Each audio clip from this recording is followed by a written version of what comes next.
Hi, and welcome to Early Philosophy and the Law. In this lecture, we're going to examine the ideas of four early thinkers on the law. Our first early thinker is Plato. Plato is an elitist. He's a legal positivist. He believes that humans are imperfect. They're self-interested and contentious. Without law, chaos would just run supreme. Without law, human nature would just run amok and anarchy and chaos would be the inevitable result. That law is necessary. Even if law is imperfect, it's necessary to regulate human behavior. Now, the only entity that is capable is the state. The state is virtuous, so only the state has the ability to regulate its citizenry. Although a student of Plato, Aristotle, our second early thinker, was way less pessimistic about humans and human nature.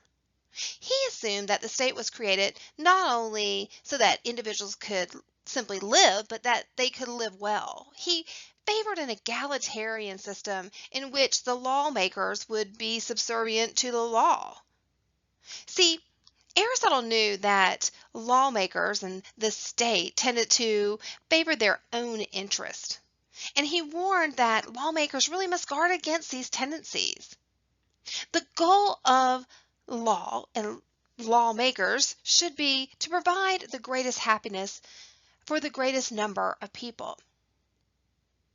Aristotle really equated the concept of law with justice. Heavily influenced by Plato, our next early thinker, Thomas Hobbes, doesn't have a very high opinion of humans and human nature. He suggests that humans are selfish and unsociable by nature, and if left to our own devices, life would be nasty, brutish, and short. Now, because we are needy and vulnerable, right, and we fear violence and death under the conditions of a state of nature, we were forced to devise what he termed is a social contract with one another. And this is really to create a state, a powerful, strong state that could protect us from predation and exploitation. Now, Hobbes is a legal positivist through and through. He argues for a strong and powerful state to provide this protection.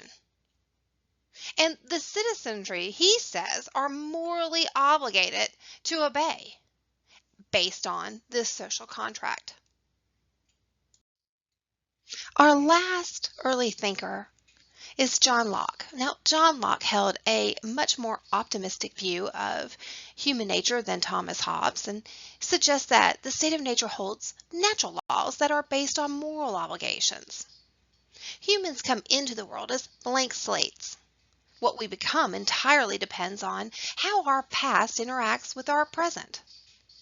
Now, humans surrender into a social contract, yes, but not to be governed out of fear or need, but rather to protect our individual liberties and freedoms.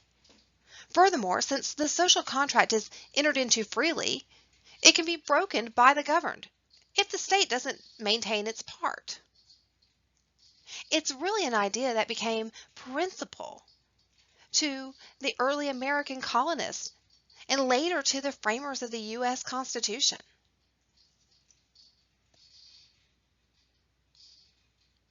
Okay, thanks for joining me. I'll see you next week. As always, thank you so much for joining me. Please reach out to your instructor if you have any questions.